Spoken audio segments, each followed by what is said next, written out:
Hello friends, welcome back to channel. இன்றைக்கி நம்ம சூர்யா அவர்களை பற்றி திருப்பி ஒரு வீடியோ பார்க்க போகிறோம். ஆமாங்க, ஜஸ்ட் பிஃபோர் இப்போ தான் அஞ்சான் படத்துடைய ரீரிலீஸ் பற்றி ஒரு வீடியோ போட்டிருந்தேன். ஸோ அதுக்குள்ளே ஒரு மிகப்பெரிய அப்டேட் ஒன்று கிடச்சிருக்கு.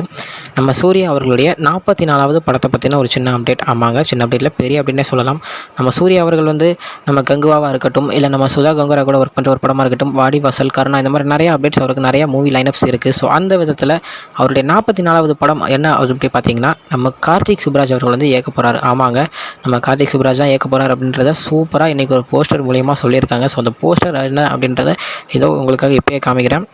ஸோ இதாங்க அந்த போஸ்டரை பார்த்தாலே தெரியுது, செம்ம ஃபயராக இருக்குது. பின்னாடி இருக்கிற அந்த காராக இருக்கட்டும், அந்த நெருப்பாக இருக்கட்டும், அந்த மரம் அப்படின்னு தான் நினைக்கிறேன். ஸோ அதில் இருக்கிற அந்த அம்பு, ஸோ எல்லாமே சூப்பராக, இன்க்ளூடிங் அந்த பேர் எழுதுகிற விதத்தில் கூட செமையாக கொடுத்துருக்காரு. ஸோ நம்ம எல்லாத்துக்குமே தெரிஞ்சது தான், நம்ம கார்த்திக் சுப்ராஜ் அவர்கள் மிகப்பெரிய ஒரு சம்பவக்காரர் அப்படின்னு தான் சொல்லணும். ஏன்னா அந்த மாதிரியான படங்களை சூப்பராக கொடுப்பாரு. ஸோ அவருடைய பேட்டை, பீட்சா, தென் நம்ம ஜிகிர்தண்டா 1, ஜிகிர்தண்டா XX, இந்த மாதிரி ஏகப்பட்ட படங்களை சொல்லிகிட்டே போகலாம். ஸோ சூப்பரான ஒரு படங்கள் வரிசையில் இந்த படமும் அமையும் அப்படின்றது கன்ஃபார்ம் எனக்கு தெரியுங்க. ஏன்னா அந்த மாதிரியான ஒரு படத்தை கொடுக்குறவர் தான் நம்ம கார்த்திக் சுப்ராஜ். ஸோ இந்த படத்துக்கு நான் மரண வெயிட்டிங் அப்படின்னு தான் சொல்லணும். ஸோ நீங்கள் யார் இந்த படத்துக்கு வெயிட் பண்ணுறீங்க அப்படின்றத கமெண்ட்டில் சொல்லுங்கள். ஸோ இன்னொரு வீடியோவில் உங்களை பார்க்குறேன். அது வரைக்கும் உங்கள் கிட்ட இருந்து விடைபெறுறது உங்கள் Jaswin. Bye friends. Next video மறக்காம சேனலை சப்ஸ்கிரைப் பண்ணுங்கள். பாய்.